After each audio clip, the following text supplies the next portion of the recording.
sommes de retour pour Rendez-vous Matin avec mon invité ce matin, Christine Marchand. Bonjour.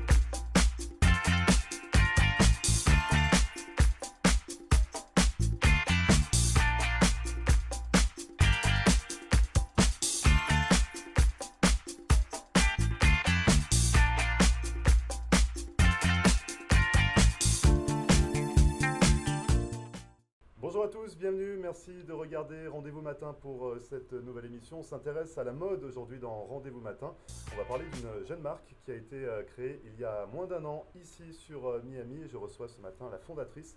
Il s'agit de Élise Grangeau. Bonjour Élise. Bonjour Grégory. Merci de nous rejoindre sur le plateau de Rendez-vous Matin pour nous faire partager votre passion de la mode, du textile et puis bien évidemment parler de votre marque qui est toute récente. Ça date d'il y a moins d'un an.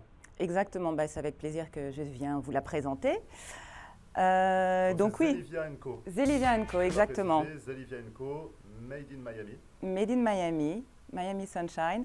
Donc le nom en fait est un peu basé sur le nom de ma fille qui s'appelle Zélie. Ouais.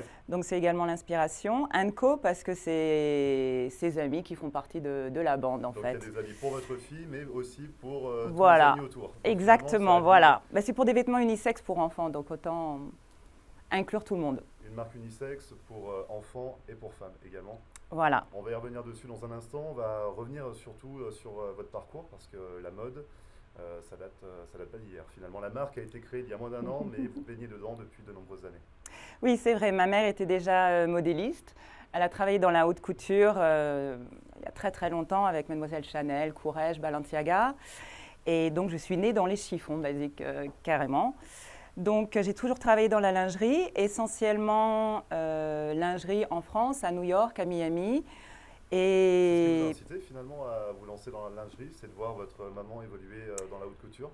En fait, j'avais envie de faire quelque chose de différent. Ce qui m'intéressait beaucoup, c'était la construction du corset. Quelque chose d'un peu plus structuré, donc j'avais envie d'apprendre une nouvelle technique. Donc le prêt-à-porter, j'en avais fait pendant 2 ans, donc je voulais apprendre une nouvelle technique, les corsets et donc la lingerie. Donc, je me suis lancée dans cette spécialisation. Et la lingerie, ça s'étend puisqu'il y a aussi le sleepwear et le loungewear. Il y a de plus en plus de loungewear maintenant. C'est une catégorie qui grossit énormément. Alors, de plus en plus. Le loungewear, pour ceux qui ne connaissent pas encore, c'est… Ce sont des vêtements d'intérieur confortables. Ouais. Mais il y a loungewear streetwear. Donc, on peut sortir, voilà, on peut aller acheter son café, chercher ses enfants, sortir son chien ou faire tout ce qu'on veut. Dans des matières un peu plus souples et agréables, faciles à porter. Voilà, confortables, douces, des mailles dans lesquelles on puisse bouger. Donc vous avez basculé dans ces domaines-là, vous étiez en France déjà, vous avez bossé pour de grandes marques en France. Oui. Princesse Tam Tam, 8. Et un jour, j'ai été contactée par Victoria's Secret pour travailler à New York pour Victoria's Secret. Qui est très connue aux États-Unis. Voilà.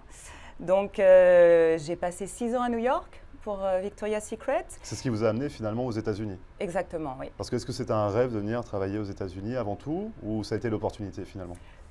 Les deux. En fait, quand j'étais à l'école déjà, Victoria's Secret, New York, ça m'inspirait beaucoup, ça donnait envie. Et donc quand ils m'ont appelé pour travailler à New York pour Victoria's Secret, oui bien sûr, on ne réfléchit pas trop longtemps. Forcément, on accepte. Donc 6 ans à New York. 6 ans à New York. Ensuite, vous êtes arrivé en Floride. Vous voilà, avez continué pour une autre opportunité de grande marque. Donc, c'était Cosabella. Donc, j'ai travaillé ensuite 6 ans Cosabella et ensuite Berger. Et donc qu'est-ce qui a fait que vous avez tout quitté, finalement, ces grandes marques, ces grands groupes, pour vous lancer en mars dernier, donc ça va faire 1 an cette année, pour vous lancer dans votre marque Zelivia & Co. D'où est venu le déclic, finalement? D'où est venue l'idée parce que vous ne faites pas de lingerie. Donc vous avez basculé aussi du domaine de la lingerie au loungewear, c'est ça? Loungewear, casual wear. Qu'est-ce qui vous a incité finalement à vous lancer? Ma fille. Quand on devient maman, il y a beaucoup de choses qui changent dans la vie. Donc j'avais envie déjà de faire des vêtements confortables pour les mamans, enfin pour les femmes en général, pas seulement les mamans, parce qu'il y a de plus en plus de gens qui travaillent chez eux maintenant. Ouais. Et surtout les enfants sont toujours très actifs et j'avais remarqué dans les boutiques, c'était vraiment un département garçons ou filles et les vêtements n'étaient pas aussi pratiques pour les filles que pour les garçons. Ils étaient plus fragiles Et je me suis Donc retrouvée… dans les matières, dans les… Voilà, c'était des tricotés qui pouvaient s'effilocher ou alors des jupes qui ne sont pas spécialement pratiques. Donc au jeu d'enfant, finalement, pour votre fille, c'était pas pratique. Bah voilà, au parc, elle se retrouve la jupe en l'air ou alors avec des pantalons dans lesquels elle ne puisse pas bouger ou alors des pulls qui vont s'étirer. C'était pas très pratique. Donc je me suis retrouvée à acheter des vêtements de garçons sans le faire exprès. Ce qui m'a choquée, c'est que dans les étiquettes, c'était clairement écrit garçon. Ouais. Voilà. Alors je dis non, ça va à l'encontre de ce qu'on essaye de faire maintenant. Des stéréotypes, les garçons sont en bleu et les filles en rose. Les garçons sont actifs, les petites filles ne bougent pas, jouent juste avec des poupées. Donc à cet âge-là, ils sont tous au même niveau, ils sont tous aussi actifs, ils ont les mêmes activités, ils ont envie de jouer ensemble. Donc créer une marque qui soit unisexe pour les enfants et qui soit en même temps éco-responsable, parce qu'une maman qui a une petite fille et ensuite qui a un petit garçon, bah, elle peut repasser ses vêtements au petit garçon sans se poser la question « Ah ben non, le rose, ça ne va pas du tout lui aller. » Ouais. Donc voilà, donc essayer de faire quelque chose qui soit pratique pour la maman, pour les enfants et puis en même temps responsable pour l'environnement. Donc on parlera de la gamme dans un instant, on verra un petit peu les modèles que vous faites. Mais ce qu'il faut savoir, c'est que vous faites tout vous-même. Du patron. Voilà. Oui, alors donc je vais créer le dessin, le style. Vous allez designer et après, le modèle. Voilà, je vais créer le patronage. J'ai eu les bons gènes de ma maman. Je vais créer le patronage, je vais couper mes modèles, je vais faire mes prototypes.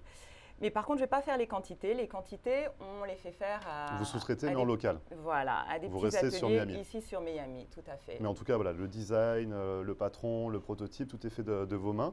Vous inspirez quoi, justement? Enfin, les formes, les courbes, je ne sais pas, pour un designer de mode on essaie de trouver des nouvelles formes, des nouvelles courbes, ou alors on s'inspire de… Alors, comment les ça formes vient, sont finalement toujours très simples, très pratiques, très… Voilà, c'est ce que je peut-être en voir porte, un, c'est des choses très confortables.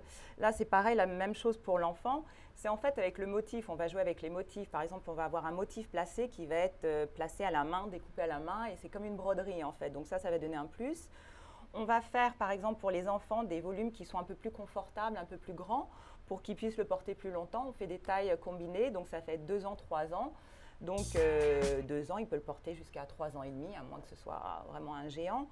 Il les porte plus longtemps et les matières, tout ça, en fait, on achète des matériaux qui sont déjà existants. On ne fait pas fabriquer des tissus, on essaye d'utiliser ce qui existe déjà sur le marché et on les retravaille. Toujours dans un souci d'éco-responsabilité. Exactement. Par exemple, ce motif, j'ai acheté le reste d'un stock. Ouais. Donc maintenant, je le réutilise sur mes sweatshirts Love, sur le motif du pull et également sur la jupe. On va continuer de parler de votre marque Zelivia & Co. Élise, vous restez avec nous? Bien sûr. On revient juste après ça, ne bougez pas.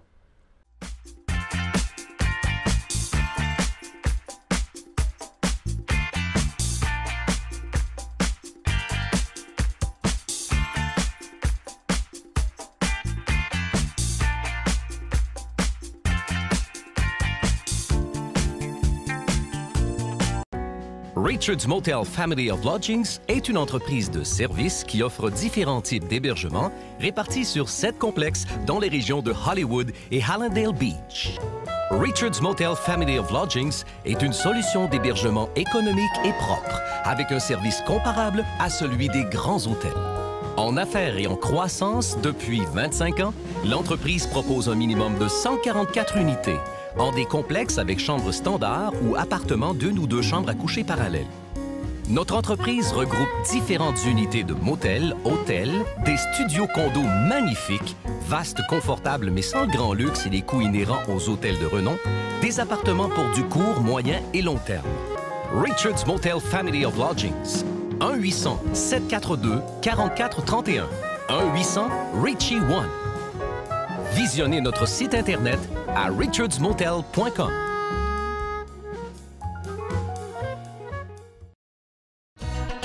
Located at 13720 Southwest 88th Street is Le Lambe, Miami. Come see us for the very best in fine Haitian cuisine. Our food is always fresh and authentic.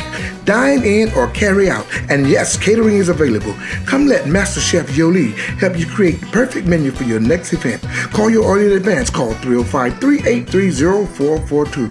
That's Le Lambe, Miami. Moi, c'est Claude Moncousseau et moi, je fais cinéma et télévision en Haïti depuis 1979.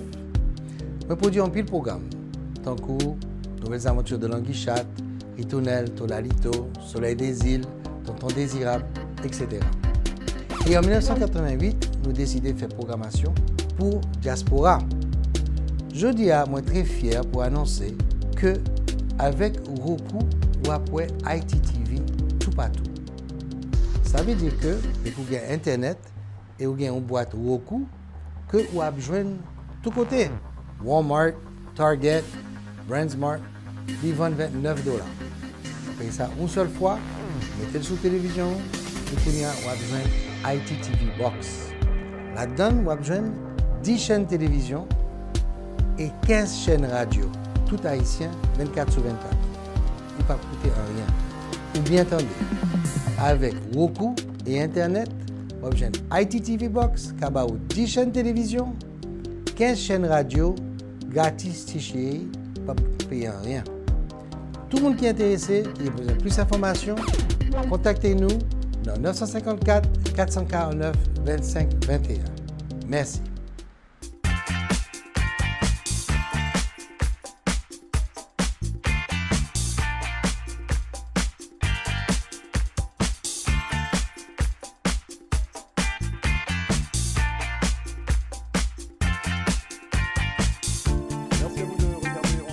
Je suis toujours en compagnie d'Élise Grangeau. On parle de votre marque, Élise, Zelivia & Co, une marque de vêtements pour femmes et enfants unisex. Donc ça a débuté il y a moins d'1 an, c'est tout récent. On a vu en première partie que vous baignez dans le textile, dans la mode depuis votre plus jeune âge. Vous avez tout quitté, les grandes marques, pour vous lancer. Donc finalement, vous en êtes où aujourd'hui, après 1 an d'existence de la marque? Et déjà, qu'est-ce qu'on peut dire? Quel est le premier bilan que vous tirez? Beaucoup d'efforts, beaucoup de travail, beaucoup d'efforts. Et en fait, donc, Nathalie m'a rejoint dans cette aventure. Donc, alors, Nathalie Tessier qui vous alors, épaule. Nathalie Tessier, exactement, qui est ma business partner. Ouais. Donc, Nathalie a beaucoup d'idées pour tout ce qui est vente, marketing et créer les websites. Donc, on voit que la marque se développe, c'est ça? Voilà, moins d'1 an après la création, ça se développe. Donc, notre but, ce serait de créer 3-4 produits par mois. Donc des prototypes, donc je vais couper, coudre mes petits prototypes, les présenter et quand on a un certain montant, un certain nombre de commandes, à ce moment-là on les produira. Mais essayer de renouveler régulièrement des produits, d'apporter de plus en plus de produits tous les mois en fait. Donc on va créer également un email. Un email une newsletter, une newsletter qu'on va envoyer en leur proposant les nouveaux produits, les nouvelles offres, en incitant les consommateurs en fait à nous donner leur avis quelque part. Plus ils achètent, plus ils aiment, on imagine. Donc on va essayer de suivre leurs conseils. Donc ce qu'on peut voir sur votre site internet, ce sont les modèles. Oui. C'est ça. Donc on s'approvisionne sur votre site internet. C'est pas encore présent en boutique. Mais ce qu'il faut savoir, c'est que tout à l'heure, ce que vous avez expliqué, c'est que vous attendez d'avoir la demande finalement pour produire. On appelle ça la précommande, c'est ça? Exactement. Enfin, finalement, votre pull, par exemple, vous ne le faites pas en 1000 exemplaires et vous attendez que ça se vende, non? Non, on évite le stock, on veut éviter le gâchis. Donc, on essaie vraiment d'être responsable sur ça et de produire vraiment à la demande. On a envie que les gens achètent, ils aient envie de le porter. Les vêtements sont faits pour eux. Et on a envie qu'ils les gardent longtemps et qu'ils vraiment apprécient leurs produits. C'est comme un peu une édition limitée finalement. Exactement, oui, c'est ça. Édition limitée. Ce sont des petites capsules en fait. Et vous vous expliquez que la nouveauté va venir régulièrement. Vous allez essayer de remettre de nouveaux modèles de mois en mois. À vous suivre, la newsletter, elle n'est pas encore prête? C'est ça, ça va arriver? On en a commencé, on en a fait une pour les vacances, enfin pour les holidays. Et on va continuer. Chaque mois, on va envoyer une newsletter. On ne va pas bombarder les gens non plus d'emails. On en reçoit assez comme ça. Donc, ce sera juste pour leur donner les nouveautés, leur indiquer, OK, allez voir sur notre website, regardez ce qu'on fait, ce qu'on sort. Est-ce que ça vous intéresse? Achetez. Très bien. Donc, pour revenir sur le produit, justement, les matières, on n'en a pas beaucoup parlé. Vous utilisez quel style de matière, quelle sorte de matière pour vos vêtements? Alors, donc, essentiellement de la maille, parce que la maille, c'est confortable. Voilà, ça bouge avec le corps, c'est pratique. C'est doux, des matières douces essentiellement. On essaye d'utiliser des matériaux naturels, donc coton, par exemple, là ce que je porte et ce qu'on a fait pour enfants, c'est du coton, velours de coton, mélangé avec un poli. Ça, par exemple, c'est ce qu'on appelle un French Terry, c'est 100% coton. Donc c'est vraiment tout doux et on joue avec la matière, le reverse, et créer le motif avec. On le roulotte aussi pour... Alors ça, on en a parlé un petit peu tout à l'heure, mais ce qui est intéressant, c'est que ça s'adapte. C'est ce que vous dites quand vous faites du 2-3 ans, ça s'adapte à la taille de l'enfant. Donc on peut le porter plus long, moins long. Donc voilà, donc, on déroule au fur et à mesure que l'enfant grandit. Ouais. Voilà, donc quand il sera à maturité, en fait, on arrivera à ce niveau-là. Donc et pareil, ce sont des pulls un peu oversize. Donc pour les petites filles, elles peuvent les porter aussi comme robe. Ça peut être une robe et ensuite ça devient un pull. Donc elles peuvent les porter. Ma fille, sur les photos, elle porte le 6 ans. Donc sur elle, c'est une petite robe alors qu'elle a 3 ans et demi. Ouais. Donc voilà, ça dure longtemps. Et il y a une belle création également, c'est la jupe que l'on voit dessous. C'est Voilà. une création familiale, c'est ça? Alors oui, l'idée c'était de faire de l'unisexe, des pantalons pratiques, confortables dans lesquels les enfants puissent bouger. Ayant une fille, les petites filles en fait adorent les princesses. Donc je n'ai pas échappé à faire une robe de princesse. Donc vous avez dérogé un petit peu à la règle de faire de l'unisexe. Donc j'ai le pantalon assorti comme celui que je porte pour les enfants, petits garçons, petites filles, mais quand même une petite demande spéciale pour faire plaisir à ma fille. On a quand même une petite jupe tutu, mais voilà, très mignonne. On essaye d'éviter pareil les stéréotypes rose tutu. Ouais.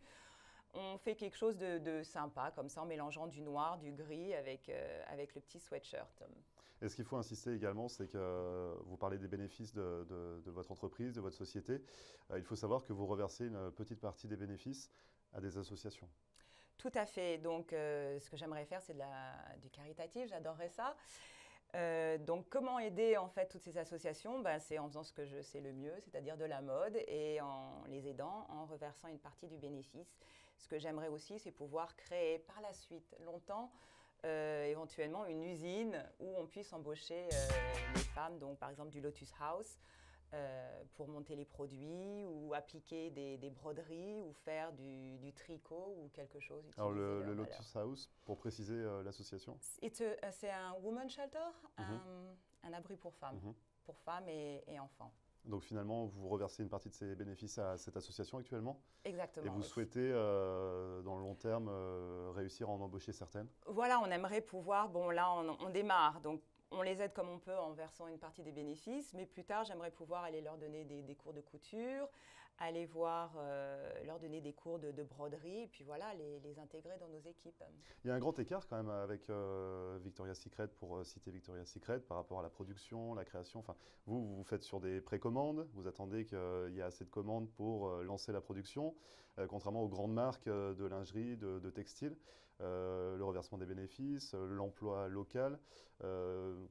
D'où c'est venu finalement tout ça, de vouloir vraiment se tourner vers les gens, vers la population, vers le local? En fait, ça vient naturellement. Je pense qu'avec l'âge, on se rend compte de la chance qu'on a d'avoir tout ce qu'on a autour de soi, d'avoir un toit, d'avoir de la nourriture, d'avoir des enfants en bonne santé. Donc, on a envie d'aider les autres. Et c'est un mouvement un peu général parce que maintenant, il y a de plus en plus de millénials qui s'intéressent à tout ce qui est éco-friendly, aux aides caritatives et aussi également à tout ce qui est slow fashion. On est allé tellement vite à une période que maintenant, on va à contresens en fait. On a envie OK, on réfléchit, on se pose et on essaye de faire les choses bien. Donc, c'est un mouvement général et je pense que oui, avec le temps, en grandissant, on a envie d'aider davantage les autres et de faire des choses bien. C'est difficile de trouver sa place? Non. Non, je pense pas. Non, pourquoi? Non, mais juste pour savoir si justement c'était que les gens étaient à l'écoute de ce concept-là. Mais voilà, quand on présente le projet, les gens adorent l'idée. Ouais. Les gens nous suivent et c'est pour ça que c'est vraiment encourageant. Donc on démarre quelque part, mais on a l'intention de bien grandir et bien évoluer. Et on a beaucoup de soutien autour de nous. On travaille avec pas mal de gens qui ont beaucoup d'idées, par exemple nos web designers, ou par exemple je vais travailler avec une artiste pour qu'elle me fasse un motif, une broderie. Beaucoup de gens, une autre journaliste aussi qui va nous aider pour écrire l'histoire. On commence à créer une petite équipe comme ça autour de nous. Et c'est intéressant parce qu'il n'y a pas encore beaucoup de moyens, mais il y a l'énergie. Et voilà, les gens croient beaucoup en l'histoire et aiment l'histoire et ils ont envie de participer à ça aussi. Donc on est tous l'entraide. Vous êtes bien épaulés, vous êtes bien soutenus. Oui, tout à fait. Le motif que l'on voit sur votre pull, l'étoile. Oui. Donc c'est le motif de la marque, de Zalivia & Co. Il y a une signification aussi derrière cette étoile? Oui, alors c'est venu assez naturellement. Quand on voulait faire le & Co, comment représenter le motif? C'était l'étoile, parce qu'en fait les enfants, ça représente quoi? Ce sont des étoiles, nos lumières. Donc voilà, elles brillent pour nous. Et voilà, c'était un petit motif sympa qu'on avait envie de reproduire et qui devient un petit peu la marque de fabrique. Emblème. Les projets pour la suite, Élise? Alors, continuer avec le website, vente sur website. On aimerait aussi créer, vu qu'on est vraiment dans la communauté, c'est pas mal de bouche à oreille, créer des ventes à domicile en fait. On aimerait créer des petites parties chez d'autres mamans, des réunions. Donc, s'il y a des mamans qui sont à l'écoute, vous pouvez nous contacter. Créer des petites soirées ou des après-midi où on présente nos produits, on échange nos idées, on essaye les produits. Et faire ce genre de vente, ce serait vraiment intéressant. Donc plus intimiste finalement. Exactement. Oui, parce qu'on peut essayer. Online, c'est sympa, c'est pratique, mais d'un autre côté, on n'essaye pas. C'est sympa quand on a un autre œil, une autre maman, où on est là avec les enfants, on essaye ensemble. Il y a du partage, en fait. On a vraiment envie de partager. Et de partage. En attendant, pour en savoir un petit peu plus sur votre marque, pour découvrir vos produits, vous avez un site internet? Tout à fait, zelivia.com. Donc l'information s'affiche juste en bas de l'écran. Vous êtes également présent sur les réseaux sociaux, vous êtes sur Facebook, vous êtes sur Instagram. C'est Zelivia Co. Zelivia Co, voilà. Donc sur Facebook et sur Instagram pour vous suivre. Merci beaucoup Élise d'être venue sur le plateau de Rendez-vous Matin, nous présenter votre marque. Merci à vous. Donc je rappelle votre site internet www.zelivia.com. C'est ça, et on a toutes les informations dessus. Et puis bonne continuation pour la suite et à très bientôt. Merci. Merci bonne beaucoup. Journée. Merci bien.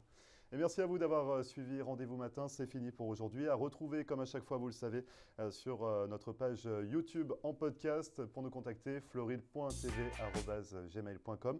En attendant, je vous souhaite une excellente journée et on se retrouve demain dès 9 h pour une nouvelle émission. Très bonne journée et à demain.